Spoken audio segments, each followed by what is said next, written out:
नमस्कार दोस्तों, कैसे हो आप सब? आशा करती हूँ आप स्वस्थ एवं खुशहाल होंगे। आज हम सुनेंगे कहानी हिसाब, जिसे लिखा है लतिका बत्रा जी ने। इससे पहले कि आप कहानी में खो जाएं, आपसे अनुरोध है कि आप चैनल को सब्सक्राइब कर लीजिए ऐसी ही और बेहतरीन कहानियां सुनने के लिए। तो चलिए कहानी शुरू करते हैं। सुबह सुबह कितना काम रहता है। दोनों बच्चों को स्कूल जाने में देर हो रही थी। कुछ ही देर में पति के दफ्तर जाने का समय भी हो जाएगा। ना तो अभी तक नाश्ता पूरी तरह से तैयार था, ना ही टिफिन पैक हुए थे।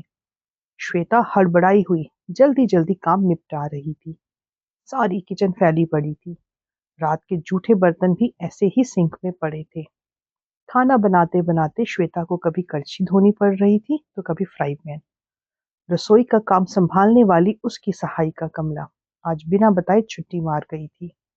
श्वेता के हाथ जितनी जल्दी से काम निपटा रहे थे, उतनी ही तेजी से मन में उमड़ घुमड़ चल रही थी। वह सोच रही थी कि एक दिन कमला ना आए तो पता चलती है उसकी अहमियत।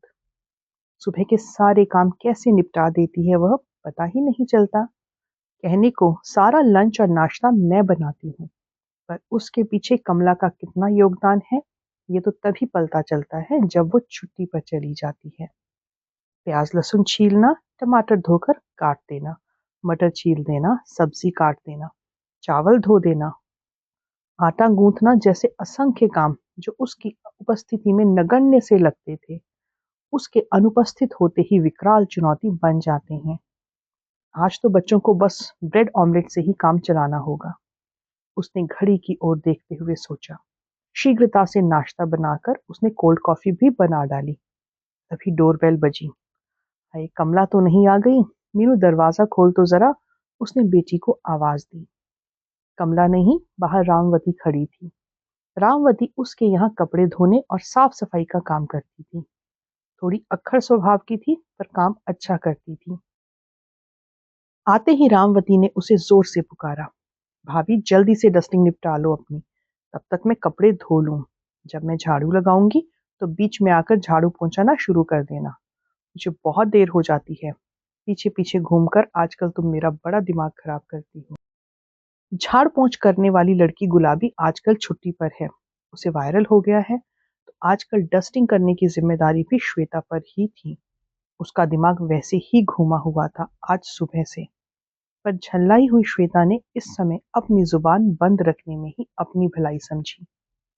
रामवती की चिरौरी सी करती हुई बोली, रामवती देखना, आज कमला आई ही नहीं है। सारे बर्तन फैले पड़े हैं और खाना भी तैयार नहीं है। तो प्लीज मेरी मदद करना, नहीं तो सभी भूखे चले जाएंगे घर से। रामवती कुछ ना नुकुर करती उससे पहले ही श्वेता ने कहा, रामवती ऐसा कर, तू कपड़े मत धो आज। कल मैं तेरे साथ मिलकर मशीन लगाकर सारे कपड़े धुलवा दूंगी। आजा जल्दी से मेरे साथ किचन में। रामवती को उस पर तरस आ ही गया। वो कपड़े छोड़कर किचन में आ गई। सारा काम समय से निपट गया। बच्चे स्कूल और पति दफ्तर चले गए। अब श्वेता ने चैन की सांस ली और अपने लिए नाश्ता बनाने लगी। एक काम करती हूँ, आज इसे भी चाय दे देती हूँ। चाय और उसके साथ नाश्ता भी दे देती हूँ, श्वेता ने मन में सोचा और अपने लिए चढ़ाई चाय में थोड़ा पानी और दूध, चीनी पत्ती और डाल दिए। खाने के लिए इसे क्या दूं? ये सोचते हुए श्वेता के हाथ बिस्किट नमकीन के डिब्बे खोजने के लिए उठे। आज इसी की वजह से सारा काम समय से निपट गया, नहीं तो दोपहर तक किचन में ही जुटे रहना पड़ता। श्वेता का हृदय रामवती के प्रति कृतज्ञ होने लगा। नहीं बिस्किट नहीं, आज इसे नाश्ता ही दे देती हूँ। श्वेता ने जल्दी से थोड़ा सा प्याज, धनिया, हरी मिर्च काटी और ट्रे में से एक अंडा उठाकर तोड़ा और कटोरे में डाल दिया। दूसरा अंडा उठाने के लिए उसका हाथ पुनः ट्रे की ओर बढ़ा तो उसके दिमाग ने तुरंत उसे रोक दिया। एक ही बहुत है, प्याज टमाटर भी तो डाल रही हूँ। एक अंडे का ही अच्छा खासा ऑमलेट बन जाएगा। साथ में ब्रेड पीस भी तो हैं। श्वेता का मन कृपण होने लगा। वह ये बात खुद से भी छिपाते हुए मन ही में स्वयं को सफाई देने लगी। अंडे कितने महंगे हो गए हैं। इतनी महंगाई में रोज रोज काम वाली बाइयों को नाश्ता चाय देना संभव ही नहीं है। आज तो ये रामवती अकेली है तो चलो दे भी रही हूँ। रोज रोज तीन तीन बाइयां होती हैं, सबको कौन दे नाश्ता। एक हो तो दे भी दें, तीन तीन को कौन दे। ये क्या सोच बैठी थी श्वेता। उसके हाथ से बर्तन छूटते छूटते बचा। अतीत के विवर से मेघ गर्जन के समान ये शब्द, एक हो तो दे भी दें, तीन तीन को कौन दे, एक गूंज के समान प्रतिध्वनित होकर श्वेता के इर्द गिर्द घूमने लगे। ये एक हताश, झुंझलाया हुआ पुरुष स्वर था, उसके अपने पिता का स्वर। हूबहू यही शब्द तो कहे थे उसके पिता ने बरसों पहले। एक हो तो दे भी दें, तीन तीन को कौन दे। यकायक एक जलता हुआ अंगारा जैसे छू गया श्वेता को। उसके स्मृति पटल पर अतीत का वह पन्ना लहरा गया जब उसने अपने बाबूजी के मुंह से यह शब्द पहली बार सुने थे। ये ही तो वह कुछ शब्द थे जिनके कारण श्वेता और उसके बाबूजी के आपसी स्नेह और दुलार से भरे रिश्ते में कटुता का जहर घुल गया था। श्वेता अपने माँ बाबूजी की 5 संतानों में चौथे नंबर की थी। बड़ी बहनें उससे बड़ी थी, जो कि 3 थी, और एक भाई उससे छोटा। श्वेता जब पैदा हुई थी तो सबको बड़ा आघात लगा था। 3-3 लड़कियां पहले से ही थी, एक और आ गई, किंतु वह बाबूजी ही थे जिन्होंने इस अनचाही नवजात कन्या को सबसे पहले गोद में उठाया था। पता नहीं उसके नन्हे से चेहरे में क्या ऐसा देखा बाबूजी ने कि उन्होंने पुत्र ना पैदा करने पाने के गम में रोती कलपती पत्नी को समझाया था, सावित्री देख इस कन्या का मुख, बड़ी भाग्यशाली है ये कन्या। देखना, अपने पीछे से ये हमारे कुलदीप को लेकर आएगी, विश्वास रख। बड़ी कठिनाई से माँ स्वयं को तैयार कर पाई थी पहली बार श्वेता को सीने से लगाने के लिए। जब माँ 5वीं बार गर्भवती हुई तो बाबूजी पता नहीं किस ईश्वरीय संकेत को पाकर बिल्कुल निश्चिंत और शांत थे, पर माँ पूरा समय बहुत उद्विग्न और अशांत थी। इस बार भी बेटी हो गई तो क्या होगा, इस दुश्चिंता ने उनकी रातों की नींद उड़ा रखी थी। लेकिन बाबूजी का विश्वास इस बार काम कर गया। माँ ने पुत्र को जन्म दिया और श्वेता के भाग्यशाली कन्या होने पर पक्की मोहर लग गई। पिता की लाडली अब माँ की दुलारी भी बन गई। गोरी चिट्टी श्वेता यूं भी अपनी तीनों बड़ी बहनों और माँ बाबूजी से नितांत अलग थी। गोरा रंग, भूरी आंखें और घुंघराले बालों वाली नन्ही सी श्वेता बिल्कुल अपनी दादी की प्रतिकृति थी। श्वेता के प्रति बाबूजी के अतिरिक्त स्नेह का ये भी एक बहुत बड़ा कारण था। पुत्र के जन्म के बाद से ही माँ लगातार अस्वस्थ थी। पूरे गर्भकाल में पुत्र कामना के लिए रखे गए अनेकानेक व्रत उपवासों ने और चिंता ने उनके स्वास्थ्य पर बहुत बुरा असर डाला था। माँ काफी कमजोर भी हो गई थी। अतः 2 साल की नन्ही श्वेता और नवजात भाई को संभालने की जिम्मेदारी 13 बरस की सबसे बड़ी बेटी मोना के कंधों पर आ गई थी। वहीं दूसरे नंबर की सोनम, जो उस समय मात्र 11 वर्ष की थी, घर का कामकाज निपटाने में बड़ी बहन की सहायता में जुटी रहती थी। 6 साल की अबोध बालिका अर्पिता हर समय माँ को बिस्तर पर लेटे देख सहमी सी रहती। बाबूजी माँ का पूरा ध्यान रखते। इन सब के अथक प्रयासों और पुत्र प्राप्ति की प्रसन्नता ने माँ को शीघ्र ही उबार लिया और घर धीरे धीरे अपने पुराने ढर्रे पर लौटने लगा। किंतु मोना और सोनम को माँ की अस्वस्थता का ये काल सदा सदा के लिए अल्हड़ बचपन की दहलीज से खींचकर इतना बड़ा बना गया कि वे दोनों फिर कभी गृहस्थी की जिम्मेदारियों से मुंह न मोड़ सकी। दोनों भरसक माँ का हाथ बटाती और छोटे भाई बहनों को भी संभालती। इतनी बड़ी गृहस्थी और बाबूजी की सीमित आय के चलते उपजी आर्थिक तंगी को भी वे दोनों समझने लगी थी। बाबूजी के लिए उनके बच्चे कभी बोझ नहीं थे। धन की कमी की पूर्ति वे अपने प्यार और दुलार से करते। हाथ कितना भी तंग क्यों ना हो, ऐसा एक भी दिन ना होता था कि दफ्तर से लौटते समय उनके हाथ खाली हों। रुमाल में कभी खील बतासे बंधे होते या कभी लेमन जूस या चना मुरमुरा। इस किंचित सी भेंट को पाकर बच्चों के चेहरे पर छा जाने वाले उल्लास और उनकी किलकारियां ही बाबूजी की ताकत और हिम्मत थी। बच्चों के खिले चेहरे देखकर उनकी दिन भर की थकान पल भर में तिरोहित हो जाती। दोनों बड़ी लड़कियों के लिए बेशक ये वस्तुएं उतनी अहमियत नहीं रखती थी, पर उनमें घुला बाबूजी का स्नेह उनके लिए अनमोल था। हर रोज शाम को बाबूजी की साइकिल की घंटी सुनते ही नन्ही श्वेता और मोहित दौड़ पड़ते दरवाजे की ओर। चिटकनी तक हाथ ही नहीं पहुंचता था दोनों का, तो जाली के दरवाजे से मुंह सटाकर दोनों दरवाजा पीटने लगते। बाबूजी आ गए, बाबूजी आ गए। दरवाजा खुलते ही दोनों मचलने लगते बाबूजी की गोदी में चढ़ने के लिए। रात को खाने से पहले रोज बाबूजी की क्लास लगती। चारों लड़कियां अपना बस्ता किताबें लेकर उन्हें घेर कर बैठ जाती। मोहित उनकी गोदी में आ चढ़ता। जब तक माँ रात के भोजन की तैयारी करती, बाबूजी बच्चों को तरह तरह के किस्से कहानियां सुनाते। बच्चों से उनके स्कूल के किस्से, चुटकुले, मस्ती और शरारतों भरी बातें सुनते। पढ़ाई लिखाई का लेखा जोखा लेते। किसी बच्चे को डांटते तो किसी को मिलती शाबाशी। बाबूजी ने शुरू से ही ऐसा अभ्यास डाला था कि बच्चे अपने दिल की हर बात उनसे खुलकर कह सकें। घर में आर्थिक तंगी हो, पर परिवार में आपसी सामंजस्य और प्रेम हो, तो गृहस्थी सुचारू रूप से चलती है। श्वेता का परिवार इसका सटीक उदाहरण था। खाना परोसते समय माँ बाबूजी के चेहरे पर थकान देख लेती और अक्सर उन्हें टोकती, अरे दफ्तर से आकर कुछ देर आराम कर लिया करो। पर बाबूजी अपनी दिनचर्या का ये सबसे खूबसूरत पल गंवाना नहीं चाहते थे। वह हंसकर माँ को कहते, सावित्री, ये लड़कियां नहीं चिड़िया हैं। वह दिन दूर नहीं जब ये एक एक करके उड़ जाएंगी। फिर मोहित के ब्याह के बाद तुम्हारी गृहस्थी बहू संभाल लेगी। मैं और तुम तब आराम ही तो करेंगे ना। मोना और सोनम बाबूजी की बात का अर्थ समझकर नजरें झुकाए शर्माती मुस्कुराती रहती। पर दबंग स्वभाव की अर्पिता बाबूजी से उलझ जाती। कहती, ना जी, हमें नहीं जाना कहीं भी उड़कर। हम तो यहीं पे ठीक हैं। बाबूजी उसे चिढ़ाते हुए कहते, अच्छा उड़कर नहीं तो डोली में बैठकर तो जाओगी ना। ससुराल? ना बाबा ना, वहां तो सास होगी, चूल्हा चौका करना पड़ेगा, ऊपर से सास के ताने भी सुनने पड़ेंगे। देखते नहीं हो टीवी में सास कैसे कैसे काम करवाती है और हर समय फटकारती रहती है। अर्पिता मुंह बिचकाकर कहती।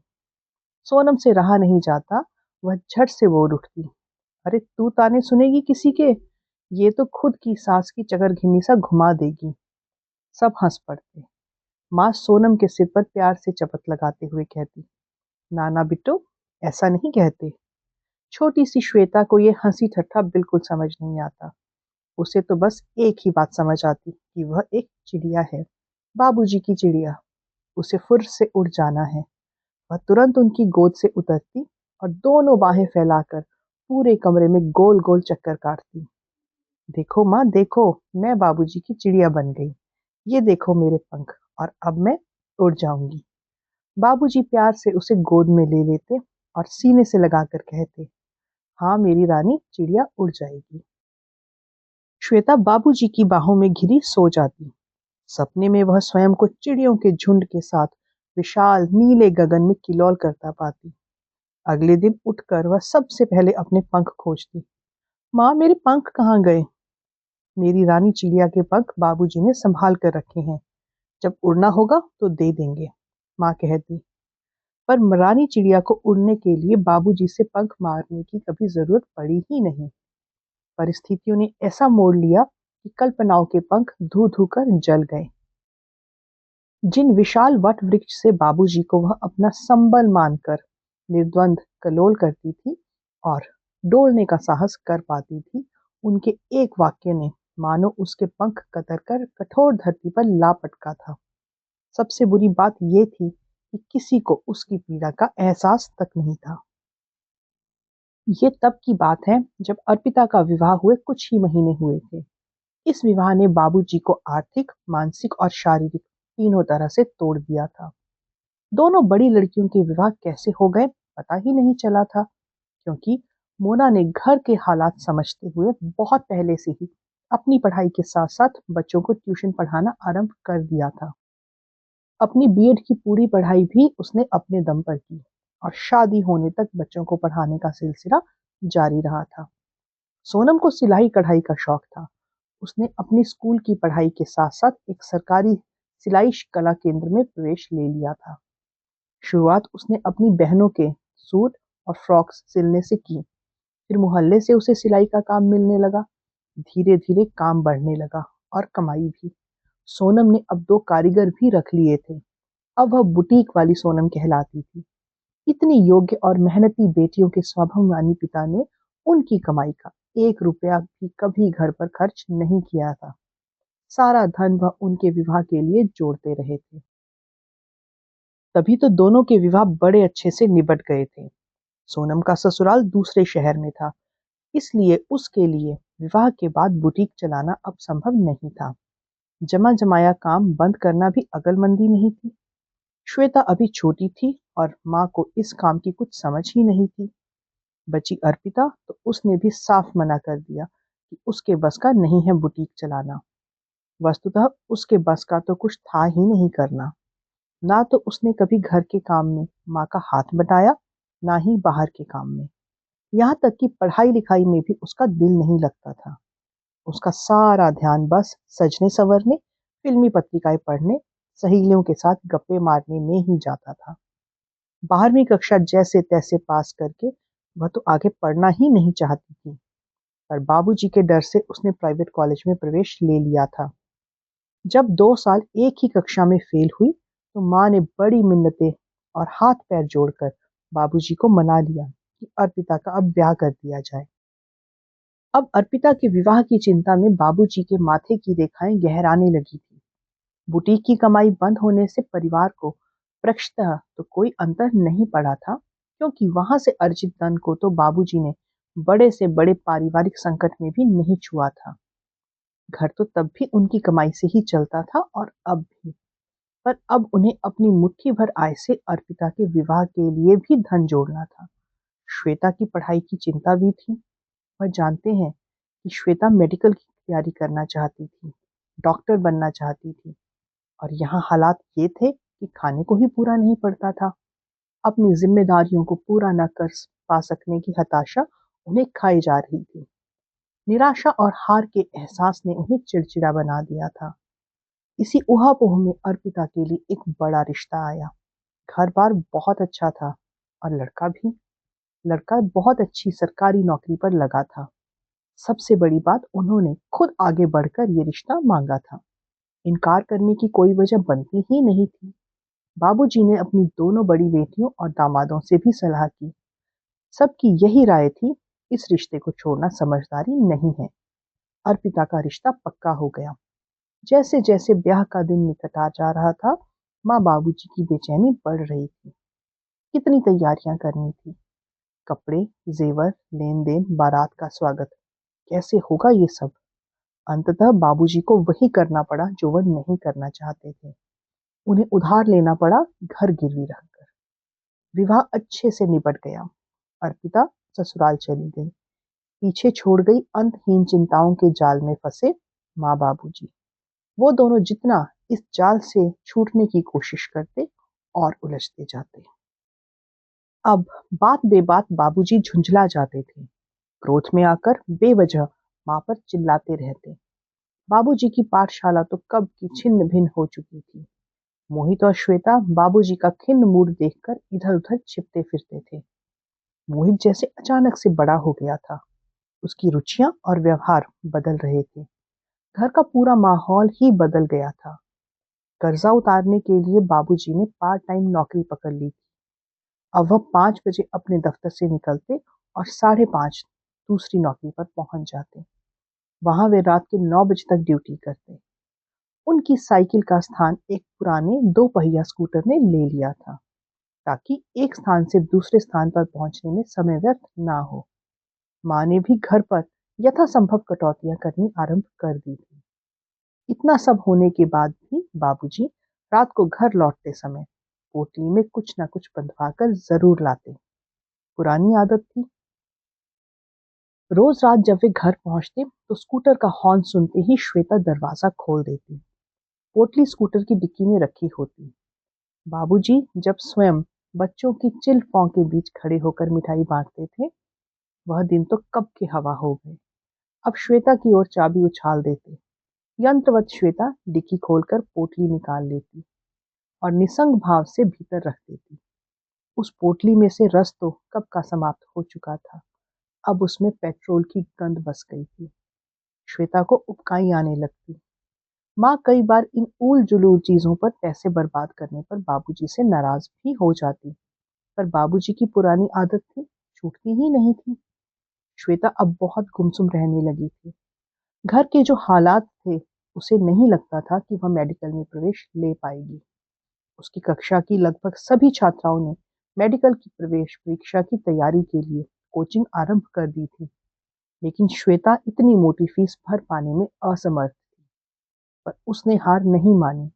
वह अपनी सहेलियों से नोट्स लेकर बड़ी मेहनत से परीक्षा की तैयारी कर रही थी, पर भीतर ही भीतर कहीं उसे अपने डॉक्टर बनने के सपने धराशायी होते दिख रहे थे। धन का अभाव उसके भीतर आक्रोश और अवसाद बनकर पनप रहा था। काश उसके बाबूजी ने अपनी बेटियों के विवाह के अतिरिक्त कभी उनके उज्जवल भविष्य और उन्हें आत्मनिर्भर बनाने के बारे में भी सोचा होता। उसे याद आता जब बाबूजी सब बच्चों को बिठाकर स्वयं पढ़ाते थे, तो भी उनकी वार्ता का अंतिम चरण बेटियों के विवाह से ही जुड़ा होता था। श्वेता अपने भीतर एक अधूरे सपने को पालती पोसती विचित्र सी छटपटाहट से घिरी रहती। मार्च का महीना था। होली आने वाली थी। अर्पिता की अपने ससुराल में ये पहली होली थी। उनके यहाँ रिवाज था कि होली पर बहू के नाम मायके से नेग आता है। बेटी, दामाद और सास ससुर के कपड़े, फल, मिठाई, नकदी और जो कुछ भी वह अपनी तरफ से देना चाहे वो सब। अर्पिता ने फोन करके अपनी माँ को ये बताया और साथ ही ये ताकीद भी दी, माँ सामान ढंग का भेजना, ससुराल में मेरी नाक ना कटवा देना। श्वेता के यहाँ तो ऐसा कोई रिवाज था ही नहीं। दोनों बड़ी बेटियों के ससुराल वालों ने भी कभी ऐसी मांग नहीं रखी थी, पर अब जब इन लोगों ने स्वयं आगे बढ़कर मांग रखी है, तो पूरी तो करनी ही पड़ेगी। इस आकस्मिक और अनापेक्षित खर्च से निपटने के लिए पति को पुनः कर्ज उठाना होगा। माँ ये बात अच्छे से जानती थी, पर उसकी चिंता का एक कारण और भी था। वे अपनी बड़ी बेटियों के बारे में सोच रही थी। माना कि उनके ससुराल से कभी कोई मांग नहीं आई थी, पर मायके से अपनी ओर से आगे बढ़कर कभी कुछ भेजा गया हो उनके ससुराल में, ऐसा कभी नहीं हुआ था। पता नहीं दोनों बेटियां कैसे पर्दे रखती होंगी अपने मायके के। माँ उधेड़ बुन में थी कि कैसे वह बाबूजी के सामने अर्पिता के ससुराल वालों की मांगे रखेंगी। साथ ही मोना, सोनम, उनके लिए भी कुछ सामान, फल, मिठाई आदि भेजने होंगे। एक को दें और बाकी दोनों बेटियों को ना दें, ये बात माँ के गले से उतर ही नहीं रही थी। रोज की तरह जब बाबूजी घर लौटे तो श्वेता ने दरवाजा खोला और उनके लिए नींबू पानी बना लाई। माँ ने हिम्मत बटोरकर बात शुरू की। सुनिए, आज अर्पिता का फोन आया था। अच्छा, सब ठीक है ना उनके वहाँ? बाबूजी ने पूछा। हाँ, सब ठीक है। वह कह रही थी कि होली आ रही है तो उनके वहाँ कुछ नेक भेजना होगा, फल, मिठाई, कपड़े वगैरह। अब ये कौन सा नया रिवाज है? बाबूजी लगभग बौखला से गए थे। उन्होंने मांगा है तो देना ही पड़ेगा। माँ ठंडी सांस भरकर चुप हो गई। भीतर ही भीतर बाबूजी भी जानते थे कि मांगा है तो देना ही पड़ेगा। उनकी पेशानी पर चिंता की रेखाएं कुछ और गहरी हो गई थी। तभी माँ ने अपना मन ऊहा-पोह खोलकर उनके सामने रख दिया। सुनिए, अर्पिता को देंगे तो बाकी दोनों बच्चियों के घर भी कुछ भेजना चाहिए ना? माँ ने कुछ डरते, कुछ झिझकते हुए कहा।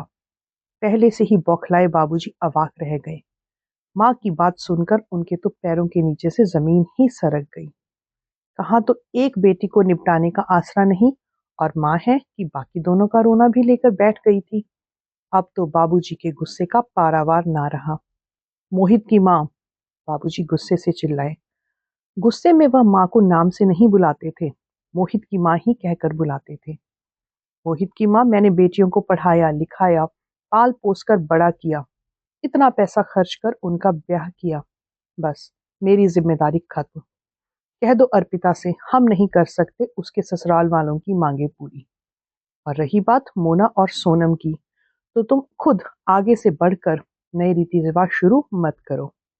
श्वेता डरी सहमी सी एक कोने में दुबकी माँ बाबूजी की सारी बातें सुन रही थी। वो बाबूजी की सारी बातों से सहमत थी। आज एक मांग पूरी करेंगे, कल दूसरी मांग उठेगी। बेचारे बाबूजी कहाँ तक पूरी करते रहेंगे इस तरह की जायज नाजायज मांगे। श्वेता का हृदय बाबूजी की बेबसी और लाचारी देखकर द्रवित हो उठा। अपनी पढ़ाई को लेकर उसके मन में बाबूजी के लिए जितना भी रोष था, उसे इस पल उपजी करुणा ने ढक दिया था। पर तभी बाबूजी के अगले वाक्य ने श्वेता के कानों में पिघला हुआ सीसा उड़ेल दिया। एक हो तो दे भी दें, तीन तीन को कैसे दें? उसके बाद एक गूंजती हुई सी आवाज ने रही सही कसर भी पूरी कर दी। अभी तो चौथी भी बैठी है घर पर, उसे भी तो निपटाना है। ये कहकर बाबूजी ने अपना वाक्य ही समाप्त नहीं किया, श्वेता के पूरे अस्तित्व को ही लगभग मिटा सा दिया था। उसे यकीन नहीं हो रहा था अपने कानों पर कि ये शब्द उसके बाबूजी ने कहे हैं। एक हो तो दे भी दे, तीन तीन को कौन दे? और अभी तो चौथी भी बैठी है, उसे भी तो निपटाना है। तो बेटियां एक बोझ भर थी बाबूजी के लिए। आज तक जो लाड प्यार उन्होंने दिया, क्या वह मात्र दिखावा था? इतना बड़ा दोगलापन, ऐसी दोहरी मानसिकता। एक चोट पड़ी तो सारा सच सामने आ गया। श्वेता के भीतर सब कुछ भर भरा कर टूट रहा था। उसकी आंखों के आगे अंधेरा छा गया, जैसे उसके सर के ऊपर से छत उड़ गई हो। वह अपने पिता पर बोझ है, ये सोच सोचकर उसे स्वयं से लगभग घृणा सी हो रही थी। अब इस घर के भोजन का एक कौर भी गले से नीचे उतारना उसके लिए भारी पड़ रहा था। डॉक्टर बनने का सपना तो धूल धूसरित हो ही चुका था।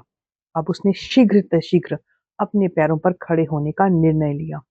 बिना आगा पीछा सोचे उसने जो भी पहली नौकरी मिली स्वीकार कर ली। श्वेता जो डॉक्टर बनना चाहती थी, एक बड़े से स्टोर में सेल्स गर्ल बन गई। पढ़ाई, घर वालों का विरोध और अपना भविष्य अब उसके लिए कोई मायने नहीं रखते थे। वह किसी पर बोझ ना बने रहने के एहसान से बाकी के सारे आवेग संवेगों पर उसने विजय पा ली थी। शीघ्र ही उसकी मित्रता उस स्टोर के मैनेजर संकेत से हो गई, जो समय के साथ प्रेम में बदल गई। 18 वर्ष की होते ही श्वेता ने चुपचाप संकेत के साथ कोर्ट मैरिज कर ली। पता चलने पर माँ बाबूजी बहुत नाराज हुए, पर श्वेता जिस पथ पर अग्रसर हो चुकी थी, वहां से पीछे मुड़कर देखना असंभव था। हार कर माँ बाबूजी ने संकेत को अपना दामाद स्वीकार कर लिया। विवाह के 3-4 साल तक माँ बाबूजी के कई बार बुलाने पर भी श्वेता कभी मायके नहीं गई। यहाँ तक कि मीनू के पैदा होने की खबर भी उनको अपनी बड़ी बेटियों से पता चली। एक बार माँ बीमार थी तो श्वेता स्वयं को रोक ना पाई और माँ से मिलने मायके आ गई। मोहित के विवाह पर भी वह मेहमानों की तरह आई। उसने माँ बाबूजी के लाख कहने पर भी एक पैसा बधाई का नहीं लिया। इतने वर्ष बीत जाने के बाद भी उसके मन से बाबूजी के प्रति रोष कम नहीं हुआ था। उन्हें देखते ही उसके कानों में वही शब्द घूमने लगते। एक हो तो दे भी दें, तीन तीन को कौन दे? अभी तो चौथी भी बैठी है, उसे भी निपटाना है। और आज अनायास ही उसके अपने मुंह से वही शब्द निकले तो उसकी जैसे आत्मा कांप गई। वह स्वयं को बाबूजी के स्थान पर रखकर देखने लगी। आज उसके पास धन, दौलत, सुख, ऐश्वर्य सब कुछ है, फिर भी वह इतनी काट छांट कर चलती है। चाय नाश्ते जैसी छोटी छोटी चीजों का भी हिसाब रखती है। उसके बाबूजी तो कोल्हू की बैल की तरह जुटे रहते थे, फिर भी पूरा नहीं पड़ता था। अन्नपूर्णा सी माँ की रसोई कैसे इतनी बड़ी गृहस्थी और अतिथियों के लिए खुली रहती थी, ये केवल माँ ही जानती थी। श्वेता सोच में डूबी थी कि उसकी तो एक ही बेटी है, वह भी जो बहुत छोटी है अभी। फिर भी श्वेता अभी से उसके विवाह के लिए जोड़ तोड़ करने में अपनी पूरी शक्ति लगाए दे रही है। लेकिन बाबूजी ने तो आर्थिक तंगी में भी 3-3 विवाह निपटाए थे। वर्षों से जमा लावा आंसू बनकर पिघल रहा था। आज श्वेता बाबूजी के उस कटु वाक्य के पीछे की वेदना नहीं देख पा रही थी और समझ पा रही थी। कर्ज में डूबे, निराश, हारे हुए व्यक्ति के मुंह से एक कड़वी बात क्या निकल गई? श्वेता उनसे उम्र भर का रिश्ता ही तोड़ बैठी। बाबूजी के प्रति श्वेता के मन में जमा कलुष खुरच खुरच कर उतर रही थी। उसे याद आ रहे थे वो पल जब बाबूजी के सीने पर सिर टिकाकर दुनिया की हर दुश्चिंता से दूर कैसे सुकून की नींद सो जाती थी। उसने अपनी आंखें बंद कर ली और कुर्सी की बैक पर अपना सिर टिका दिया। उसे महसूस हुआ मानो बाबूजी की उंगलियां उसका माथा सहला रही हैं। वह एक झटके से उठी और अपने आंसू पोंछ डाले। फिर शांतचित्त होकर अपना फोन उठाया और बाबूजी का नंबर डायल करने लगी। तो दोस्तों, ये थी आज की कहानी। कहानी कैसी लगी हमें कमेंट करके ज़रूर बताइएगा। अगर कहानी अच्छी लगी तो इसे लाइक कीजिए और शेयर कीजिए, और ऐसी ही और बेहतरीन कहानियाँ सुनने के लिए चैनल से जुड़े रहिए। मिलती हूँ फिर एक नई कहानी के साथ। तब तक अपना ध्यान रखिए। धन्यवाद।